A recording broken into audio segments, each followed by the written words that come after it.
नमो नमो बच्चों। आज 18/7/2025 शुक्रवार। पिछले सत्र में हमने पढ़ा था कक्षा 7 की संस्कृत विषय की सुभाषितानी टॉपिक पर उसके सारे श्लोक एवं उनके अर्थों को हमने पढ़ा था। आज उसी का अगला भाग जिसमें उसके प्रश्नोत्तर को हल करेंगे। तो सबसे पहला प्रश्न है इसमें, वो है इस प्रकार। प्रश्न नंबर 1, सर्वान श्लोकान सस्वरम गायत। संस्कृत में प्रश्नों के अर्थ भी यदि हमें आते हैं तभी हम उसका उत्तर सही दे पाएंगे। तो इन दोनों में सर्वान का तात्पर्य है इसमें सभी को, श्लोकान यानी श्लोकों को। दोनों में द्वितीय विभक्ति का प्रयोग है जिसका अर्थ होता है को।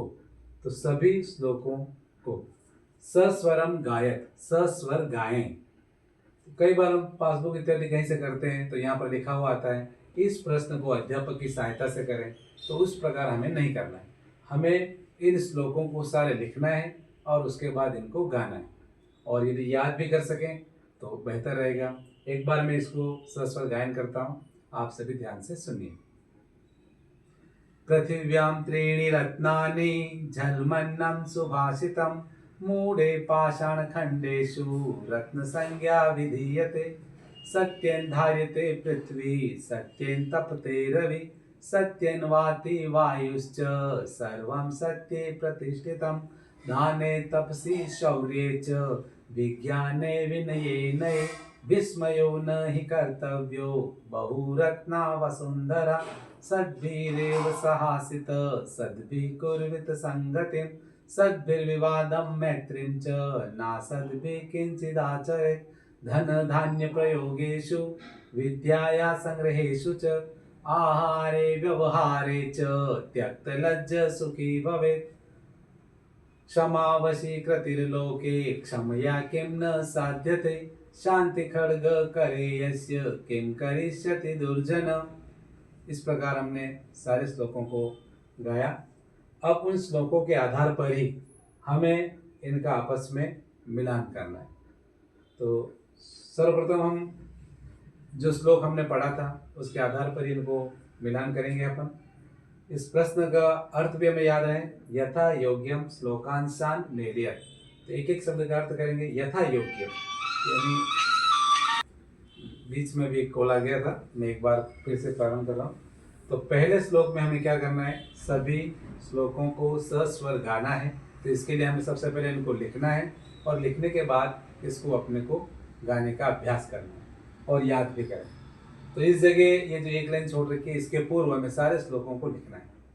इसमें ये नहीं लिखना है कि नोट अध्यापक की सहायता से करें, ये सहायता यही है कि इसमें हम इनको लिखें और गाएं। दूसरा प्रश्न है यथा योग्यम श्लोकांशान मेलियत। इसका भी अर्थ करेंगे अपन सबसे पहले। यथा योग्य यानी जो उचित हो। श्लोकांशान, इसमें दो शब्द है, श्लोक धन अंशान यानी श्लोकों के अंश को, श्लोकों के अंश को। मेलियत यानी मिलाओ।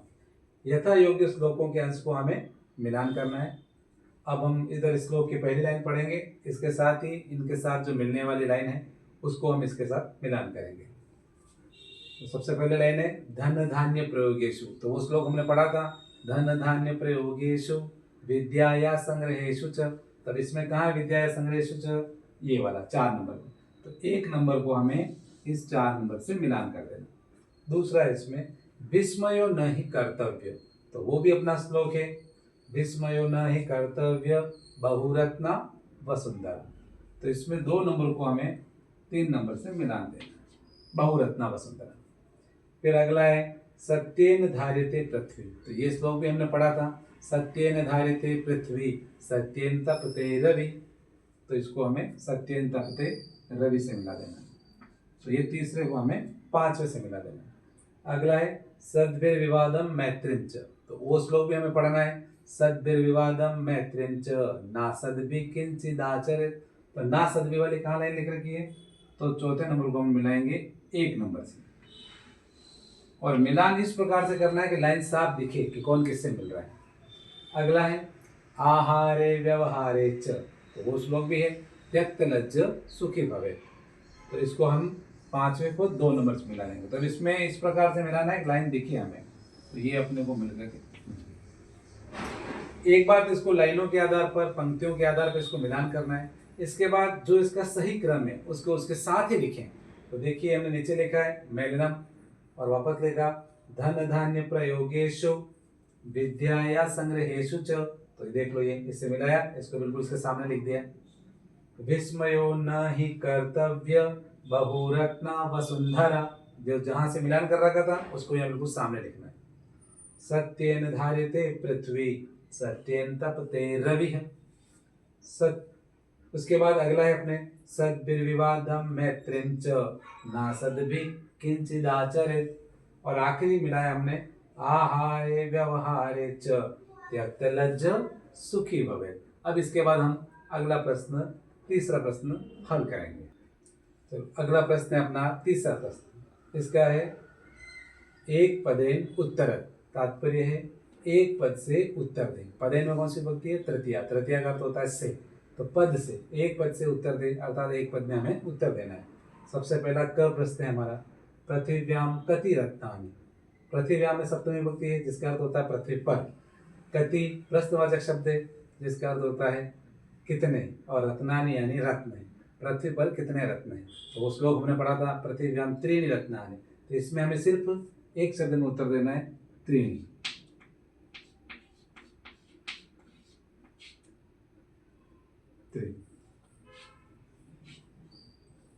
इसके बाद दूसरा हमारा मूढ़े कुत्र रत्न संज्ञा विधीयते। मूर्खों के द्वारा कहाँ रत्न की संज्ञा दी जाती है, यानी किसको रत्न की संज्ञा दी जाती है? तो हमने पढ़ा था पाषाण खंडों में, अर्थात पत्थर के टुकड़ों में।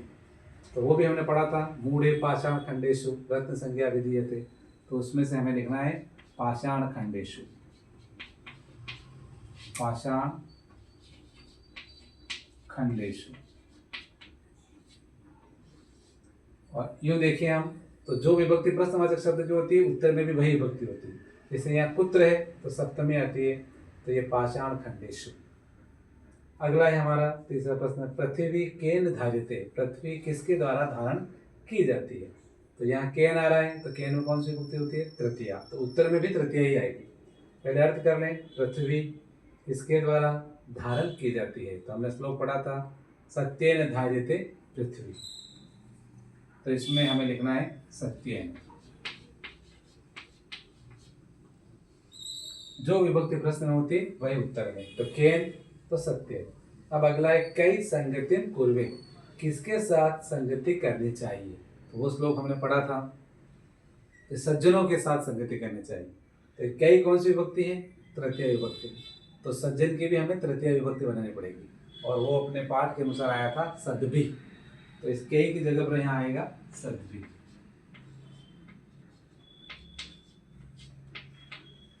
अब अंग वाला प्रश्न है लोके वशीकृति का। लोके का मतलब होता है संसार में, वशीकृति मतलब वशीकरण, का मतलब कौन। संसार में वशीकरण कौन है? तो संसार में क्षमा वशीकरण है।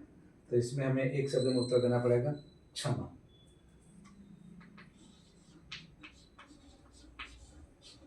इस प्रकार ये एक पद में सिर्फ एक शब्द में हमें उत्तर देना है, एक पद में उत्तर देना है, और ये प्रश्न हमारा समाप्त हुआ। अब अगला चौथा प्रश्न है पूर्ण वाक्य में उत्तर देने का। पूर्ण वाक्य वाला जो प्रश्न है वो इसके बाद है, हम पहले उसको प्रश्न निर्माण वाला प्रश्न सोल्व कर देते हैं, उसको हल करना है हमें। तो पहले इसका अर्थ कर ले, प्रश्न क्या लिख रखा है उसको अपन पढ़ ले। तो प्रश्न 4 है रेखांकित पदाने अधिकृत्य प्रश्न निर्माणम कुरु। अर्थ ये होता है रेखांकित पदों को, रेखांकित का जहाँ जहाँ भी ये रेखा खींच रखी है इनके नीचे, वो देख लीजिए आप, इसमें यहाँ पर है, तो इनको आधार बना कर, अधिकृत्य का मतलब है आधार बना करके प्रश्न निर्माणम को प्रश्न बनाओ। जैसे अंग्रेजी में WH वर्ड होते हैं, उसी प्रकार यहाँ पर भी एक शब्द होता है किन शब्द, जो तीनों लिंगों में चलता है, पुल्लिंग में चलता है, स्त्रीलिंग में चलता है और नपुंसक लिंग में चलता है। तो पुल्लिंग और नपुंसक लिंग दोनों में तो समान रूप से चलता है, केवल नपुंसक लिंग में प्रथमा और द्वितीय विभक्ति अलग होती है। वो पूरा शब्द रूप हमें याद करना पड़ेगा और उसके बाद हमें उसका प्रयोग यहाँ करना है। जैसे मैं आपको पुल्लिंग उसका एक बार बोल के सुना देता हूँ, आप ध्यान से सुनिए। कह कौ के प्रथमा कम कौ कान द्वितीया केन काव्याम के तृतीया कस्मे काव्याम के चतुर्थी कस्मात् काभ्याम केभ्य पंचमी कस्य कयो के शाम षष्ठी कस्मिन कयो केषु सप्तमी। तो ये इसका पुल्लिंग का है। नपुंसक लिंग में केवल प्रथमा और द्वितीय विभक्ति अलग है, बाकी तृतीय से वो विभक्ति एक ही चलेगी। प्रथमा और द्वितीय भी क्या है, प्रथमा है जैसे किम के कानी प्रथमा, किम के कानी द्वितीय। फिर तृतीय से तो पुल्लिंग टाइप ही है, केन काभ्याम के ही तृतीया, कस्मे काभ्याम केभ्य चतुर्थी, कस्मात् काभ्याम केभ्य पंचमी, कस्य कयो केशाम षष्ठी, कस्मिन कयो केषु सप्तमी। तो बच्चों में एक दिन इसको लिखाऊंगा, आप उसको याद कर लें। वैसे अपने छठी कक्षा में ये पूरा था। उसके बाद उसके स्त्रीलिंग का भी है, जिसमें लता शब्द की तरह चलता है वो, और उसको भी अपने को पूरा याद करना पड़ेगा। वो इस प्रकार है, का के काहा प्रथमा, काम के काहा द्वितीया, कया काभ्याम काभ्य तृतीया, कस्य काभ्याम काभ्य चतुर्थी, कस्या काभ्याम काभ्य पंचमी, कस्या कयो का साम षष्ठी, कस्याम कयो कासु सप्तमी। तो ये अपने को तीनों शब्द रूप यदि याद हुए तो इस प्रश्न को करने में हमें कहीं दिक्कत नहीं। इनकी विभक्ति लीजिए और ये स्त्रीलिंग है या पुल्लिंग है देखना है, और जो विभक्ति इसमें है वही किम शब्द की अपने को विभक्ति लेनी है। बाकी का हमें कुछ आए न आए, हमें उसकी जो रेखा खींच रखी है उस शब्द की विभक्ति का पता है। सबसे पहले सत्यन, तो सत्यन भले इस वाले का अर्थ हमें नहीं भी आया, हमें खाली इसको देखना है। सत्यन, तो सत्यन में कौन सी विभक्ति है, रामेन, मतलब तृतीय विभक्ति। तो किम शब्द की भी तृतीय विभक्ति देखें, कैन। तो बाकी का यूं रहेगा, ये मैंने पहले लिख दिया है, बाकी आपके यहाँ छुटा हुआ होगा। तो आपको इसकी जगह पर हमें लिखना है कैन, और उसके बाद ये पूरा लिखना है, और लास्ट में हमें क्या लगाना है, प्रश्नवाचक चिन्ह लगाना है। अब दूसरा है अपने सद्भि। तो ये करान शब्द है, इसको भी हमें पता करना है। ये है तृतीय विभक्ति और बहुवचन है, ये हमें पता होना चाहिए। तब ये सज्जनों के साथ तृतीय विभक्ति बहुवचन। तो किम शब्द का तृतीय विभक्ति बहुवचन क्या है, तो केन काभ्याम के।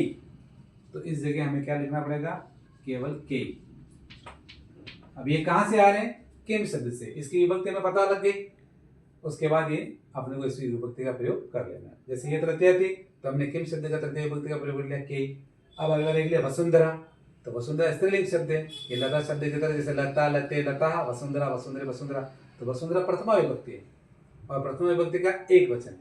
तो स्त्रीलिंग की प्रथम विभक्ति एक वचन क्या है, का। किम शब्द में इसमें खाली मात्र इतना है, का। बाकी लाइन वो क्यों रहेगी, पंक्ति वो क्यों रहेगी।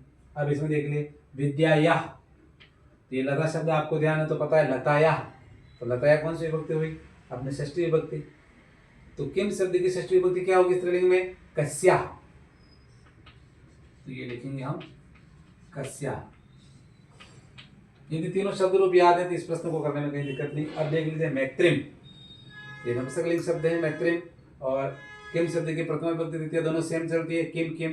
तो मैत्रिम की जगह नीचे क्या आ जाएगा, किम।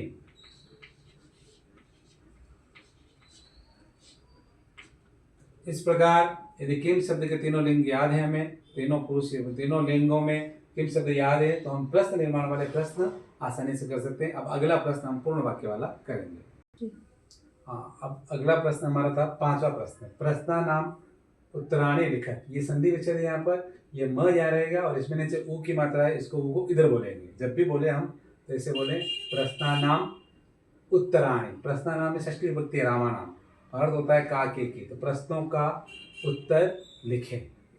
अगला है इसमें सबसे पहला प्रश्न पढ़ेंगे अपन, कुत्र विस्मय न कर्तव्य, कहाँ आश्चर्य नहीं करना चाहिए। हमें इनके अर्थ भी आने चाहिए। कहाँ, कुत्र का अर्थ होता है कहाँ, विस्मय आश्चर्य, न नहीं, कर्तव्य करना चाहिए। कहाँ आश्चर्य नहीं करना चाहिए, तो वो श्लोक था, उसको अपन ध्यान से पढ़ेंगे। तो उसको लिखना है, उसको वहीं तक लिखना है जहाँ कर्तव्य आ जाए, रुक जाना है। दाने तपसी शौर्ये च विज्ञाने विनये नये विस्मयो न ही कर्तव्य, ही लिखना आवश्यक नहीं है, न कर्तव्य। ये हमारा उत्तर हो गया। अर्थात दान में, तपस्या में, शौर्य में, विज्ञान में, विनय में, नीति में आश्चर्य नहीं करना चाहिए। अगला प्रश्न, पृथिव्याम त्रीणि रत्नानि कानि। तो ये सप्तमी विभक्ति है, अर्थ होता है पृथ्वी पर त्रीणि तीन, रत्नानि रत्न, कानि मतलब कौन से। पृथ्वी पर तीन रत्न कौन से हैं, तो वो भी हमारा पहला श्लोक था, उसको हम यहाँ लिखेंगे, पृथिव्याम त्रीणि रत्नानि। अब वो जलम अन्नम साथ में लिख रखा था, लेकिन मैंने समझाने के लिए इसको अलग कर दिया। जलम अन्नम सुभाषितम, श्लोक में लिख रखा था जलम अन्नम सुभाषितम। लास्ट में हमें प्रश्न की भाषा का प्रयोग करना है अंत में, तो च संति, क्योंकि बहुवचन के साथ संति आता है। तो पृथ्वी पर 3 रत्न है, जल, अन्न और सुभाषितम, अर्थात सुंदर वचन।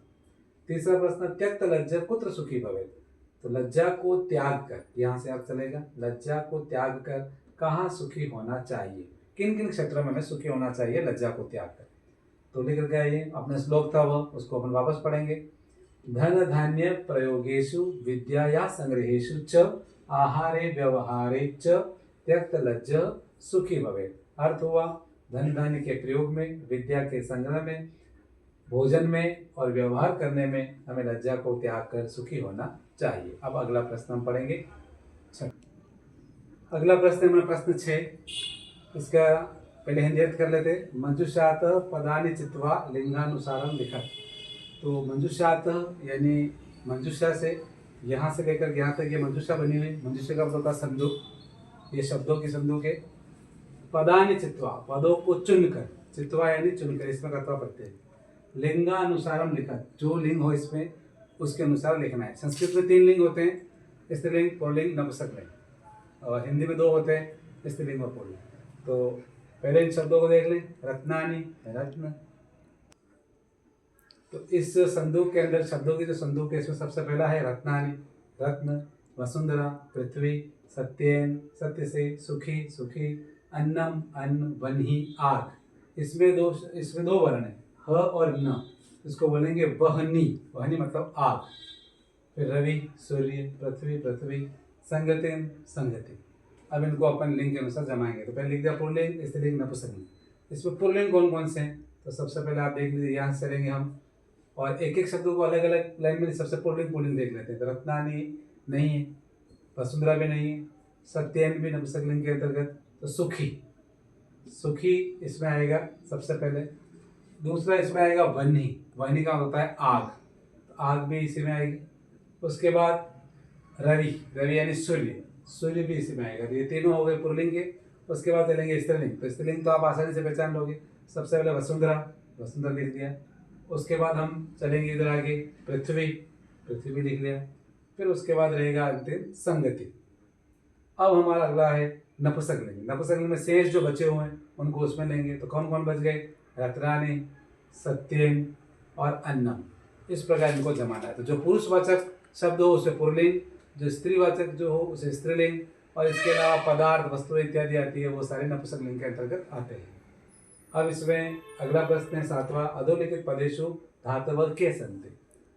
अधोलिखित, अध का मतलब होता है नीचे, लिखित मतलब लिखे हुए, नीचे लिखे हुए पदों में, सप्तमी विभक्ति अर्थ होगा पदों में। धातव, धातु में। के यानी कौन सी, संति यानी है। इनमें कौन सी धातु है। संस्कृत में 2 शब्द होते हैं, एक तो होते हैं कर्ता, जिसमें संज्ञा, सर्वनाम इत्यादि, जिसमें नाम, शब्द ये सारे आते हैं। दूसरी होती है क्रिया, जिसमें पट धातु, ये सारी चीजें। तो धातु का मतलब होता है क्रिया। इसमें कौन कौन सी क्रिया, जैसे करोति, करोति में कौन सी क्रिया होगी, क्रि। और पश्य, पश्य का मतलब देखो, ये लोट लकार का रूप है, ये है दृश्य धातु। फिर अगला है भवेत, भवेत का मतलब होना चाहिए, विधिलिंग लकार है, और इसमें धातु कौन सी, भू। फिर तिष्ठति, तिष्ठति मतलब रुकता है, और इसमें धातु होती है स्था, और जो तिष्ठ के रूप में चलती है। तो इस प्रकार ये हमारे सारे प्रश्न इस पाठ के पूरे हुए। आज के लिए इतना ही। यदि आपको ये सत्र अच्छा लगा तो आप हमारे चैनल को लाइक कर सकते हैं, सब्सक्राइब कर सकते हैं और शेयर भी कर सकते हैं। धन्यवाद।